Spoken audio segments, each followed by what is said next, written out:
Hi there, this video is for Year 12 Geography, looking at the units of work, people and economic activity, and we're going to be focusing on the viticulture and winemaking industries. So today we're going to look at the ecological factors, and hopefully when you've watched the video you'll be able to explain what these ecological factors are and then how they've affected viticulture and the winemaking industry. So we've got a couple of keywords here: ecological and sustainable farming. So going back to the syllabus, we're looking at the second dot point and the second dash point, the ecological. So we're going to look at sustainability and resource use in relation to viticulture and winemaking. So when we talk about ecological concerns, we're talking about obviously sustainable farming, and that's being able to farm in a productive way, making money for a business, and that's what farms essentially are, but doing it in a way that the farming methods will not have long-term negative effects on the environment, and that's where the ecological comes into it. And it's slightly different from the previous video about biophysical interactions. So we're looking at how humans can improve the relationship with nature to help maintain viticulture and winemaking. So when we talk about the ecological factors for viticulture, and that's just in fields growing grapes, we're looking at ways to increase pest resilience to existing chemical interventions. So what we mean by that, as we've seen already, naturally grapes can be at risk from pests, whether that's native animals or introduced species that can eat and this obviously destroy pests and disease. So ecological farming methods would include, making sure that the fences around the vineyard to stop, pests getting in, and trying to reduce or look for natural ways to, not use so many chemicals in getting rid of disease, that type of thing. So that's what we mean by that.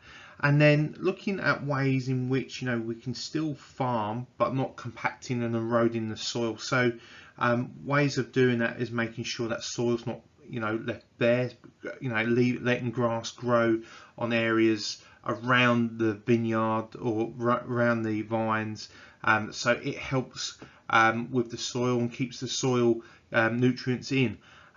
Also with a bit of vegetation, it will help water infiltration. So remember that a lot of soil in Australia is quite dry because of the hot sun, and when we do have any rain it will not infiltrate. That means soak into the soil, and as a result it gets eroded and washed away. So what we're trying to do with viticulture is to improve the ecological methods of farming and reduce human impacts on the area.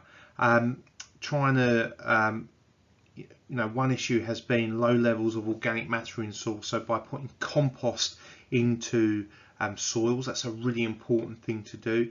And then there's also been issues with excessive water usage, so looking at different ways in which we can use drip feed irrigation rather than these big sprinkler systems that you can see. Drip feed are just a little pipe with a little hole where it literally just drips little bits of water onto the grape in a short amount of time. So that's one way we can improve the ecological side of viticulture. And then obviously using nitrogen fertilizers to make sure soils are fertile year in, year out for wine. So the ecological factors for viticulture are to improve sustainable farming and making sure that we reduce the amount of chemicals we put into soils, whether that's for fertilizer or to reduce pests, and try and improve the quality of the soil. Australian soils, because of British settlement and occupation, have made the soils quite sort of poor, and that's one of the biggest things these farmers are trying to sort out. So that's what we mean by ecological factors, and that's some of the ways, some of the issues, and what we've been trying to do to improve the viticulture industry. When it comes to winemaking, we've taken the grapes off the vines, and then we're turning the grapes into obviously wine. So what we're looking at here is how can we reduce the carbon footprint when we're producing wine. So getting rid of waste. So obviously when we squeeze the grape and get juice out of it and turn that into wine, what we're going to do to the grape skin, so a good way would be to use that as compost and put it back onto the soil for fertilizer. Using and looking for different ways of bottling the wine, so the use of cork. Obviously cork comes from a tree, so if we're using cork all the time, there might be an impact on trees that grow cork, which is really important. And then using sulfur dioxide to preserve wine, obviously it's a chemical gas. It's really important that we try and look at ways to reduce as much as we can sulfur dioxide usage. And then barrels. So what happens with wine once it's been fermented is aged in barrels. Barrels obviously are made out of wood.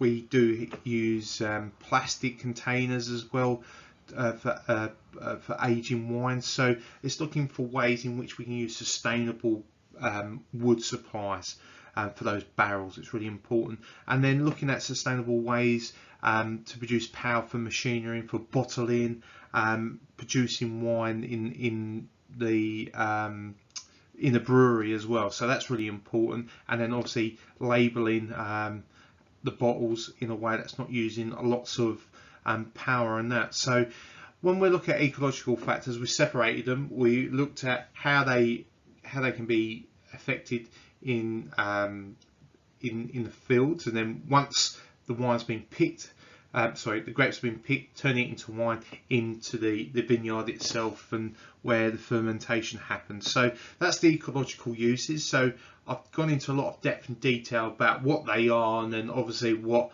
the wine industry has been trying to do to reduce those impacts.